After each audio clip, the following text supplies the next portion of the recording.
જે બિલાલભાઈ કાલે એક વિડીયો વાયરલ થયો છે તેમાં કોઈ આપને મારી રહ્યો છે તેવી ઘટના છે, શું છે સમગ્ર ઘટના તે વિશે માહિતી આપો. મારું નામ બિલાલભાઈ લુહાર છે. પોલીસ ફાઇલ સાપ્તાહિકનો હું તંત્રી છું. કાલે સાંજે 3 વાગ્યાના ટાઈમમાં હું નારોલથી જુવાપુરા તરફ જઈ રહ્યો હતો, તો આરવી ડેનિમ પાસે મારી પાસે ઉજેપ કરીને એક આવ્યો ને મને રોક્યો ને પૂછ્યું મને કે તું અહીંયા શું કામ આવ્યો છે ને આ વિડીયો તું ઉતારે છે. તો મેં એને કીધું કે ભાઈ હું વિડીયો ઉતારતો નથી. ને પછી હું રોકાઈ ગયો. સામે ઉસ્માનભાઈ હતા તો એણે ઉસ્માનભાઈને બોલાવ્યું અને ઉસ્માનભાઈ જોડેથી મને ધમકીઓ અપાઈ અને વિડીયો મારો વાયરલ કર્યો કે આ તું અહીંયા આવીને મારા ન્યૂઝ ચલાવે છે અને મારા વિરુદ્ધમાં તું ન્યૂઝ ચલાવે છે, આવું કીધું મને. જે ફરિયાદમાં જાણવા મળ્યું છે કે જે વિડીયો વાયરલ થયો છે તેની અંદર તો ફક્ત હાથથી મારવામાં આવે છે, ત્યારબાદ આપને ખૂબ ઢોર મારવામાં આવ્યો છે, તે શું માહિતી છે તે વિશે જણાવો. પહેલા તો ઉસ્માન ગાછીએ મને લાફા માર્યા અને મુક્કા માર્યા અને બહુ ભીભત્સ ગાળો બોલી.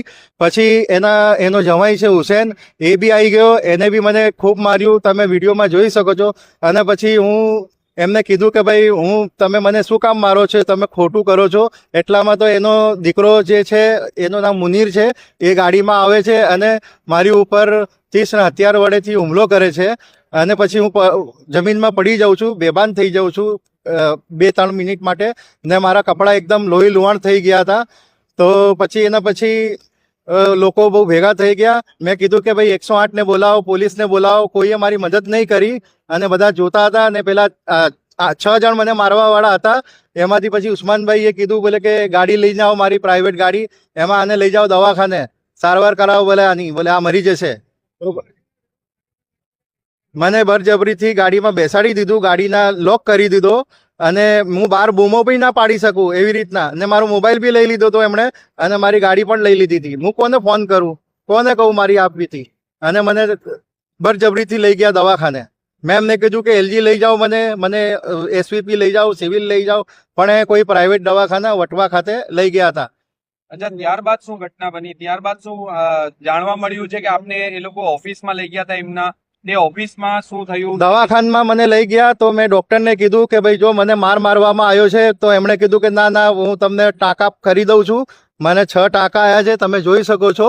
અને બીજું પછી ત્યાંથી મને એની ઓફિસમાં લઈ ગયા. આ કપડાં બી એણે મને અપાયા, ભલે કપડાં પહેરી લે, આ તારા કપડાં લોહીવાળા થઈ ગયા છે, તો આ તું સારું નહીં લાગે. કપડાં ફાટી ગયા હતા મારા. પછી એ મને ઓફિસમાં લઈ ગયા એમની, એ MS લેન્ડમાર્ક છે ને, સોરી MS લેન્ડમાર્ક ની પેલું આરવી ડેનિમ, ત્યાં લઈ ગયા. ત્યારબાદ શું થયું ઓફિસમાં, શું થયું?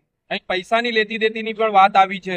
ઓફિસમાં મને લઈ ગયા, મારું આખું શરીર લોહી લુહાણ હતું. મને બાથરૂમમાં લઈ ગયા ને પછી કપડાં બદલાયા, મને કપડાં બદલાયા, મોઢું ધોળાઈ.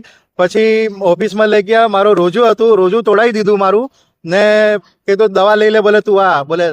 પછી રોજુ તોડાઈ દીધું અને પછી જબરજસ્તી મને 25,000 રૂપિયા આપ્યા કે આ તું કોઈને કહેતો નહીં તો પછી તારા બીજા હાલ ખરાબ થઈ જશે અને અહીંયા આવતો નહીં હવે, ના પોલીસમાં ના જતો તું. અચ્છા, જે લોકોએ આપ પર હુમલો કર્યો છે, જે લોકોએ માર્યો છે, તે લોકોનો કામ ધંધો શું છે, વ્યવસાય શું છે? એ કામ ધંધો એવું છે એમનું કે એ બિલ્ડર છે અને મોટી મોટી સાઇટો જમીનો કબજે કરીને અથવા તો બળજબરીથી જમીનો લઈને એ બિલ્ડિંગો બનાવે છે અને બધા કોમ્પ્લેક્સો બનાવે છે. મેં આ દિન સુધી એમની કોઈ ખબર છાપી નથી, કોઈ નેગેટિવ ન્યૂઝ નથી છાપ્યા, તો એ વિડીયોમાં કે છે કે તું મારું છાપે છે પેપરમાં. એક પ્રકારે બિલ્ડર લોબીના છે. બિલ્ડર લોબીના છે. અને આ ઉસ્માન ગાછીનો વિવાદાસ્પદ માણસ છે અને જગન્નાથ મંદિરમાં એની ગૌશાળાની જમીનો એને લીધેલી છે. આ વિડીયો ચાલ્યા પછી તમને કોઈ જાનનું જોખમ થયું? મને બહુ જાનનું જોખમ છે અને હું બહુ ડરી ગયો છું. આ એક પ્રશ્ન, એક મહત્વપૂર્ણ પ્રશ્ન કે કોઈ પ્રકારના આ પહેલા જે હુમલો થયો છે તે પહેલા કોઈ પ્રકારના તમારા તે આરોપીઓ સાથે જે લોકોએ હુમલો કર્યો છે તેમના સાથે સંબંધ ખરા, મિત્રતા વાળા કે વ્યવસાય વાળા કોઈ એવા સંબંધ? ના, મારા સંબંધ હતા, અમે એકબીજાને ઓળખતા હતા પહેલાથી. ઓકે. પૈસાની કોઈ લેવડ દેવડ ભૂતકાળમાં થઈ હોય? પૈસાની લેવડ દેવડ કોઈ નથી થઈ. હા, મને પેપરમાં જાહેરાત આપતા હતા, HS હોટલ વાળા કરીને જાહેરાત આપતા હતા પેપરમાં, એ હું છાપતો હતો એમનો. કોના વિરુદ્ધ તમે ફરિયાદ નોંધાવી? એક તો છે હુસેન અને એક ઉસ્માન ગાછી અને એક મુનીર ગાછી, એમનો દીકરો છે. શું માંગ છે તમારી પોલીસ ડિપાર્ટમેન્ટ? મને તો એ માંગ છે કે કોઈ પણ પત્રકાર ઉપર આવી રીતના કોઈ હુમલો કરે એ તો નહીં ચલાવી લેવાય. આ સરકારે ધ્યાન રાખવું જોઈએ પત્રકારો માટેની સુરક્ષા માટેનું શું